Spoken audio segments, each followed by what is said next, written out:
আমাদের উজ্জ্বল ভাই এখন সে প্লান্ডার বানলো। প্লান্ডার বান্ধে যে এটা শ্যাংটন 6.5 মেশিন, এই মেশিনই লাগাবে।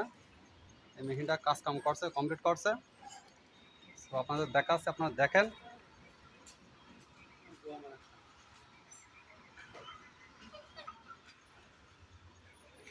এখন সে প্লান্ডার বডি ঢোকাবে।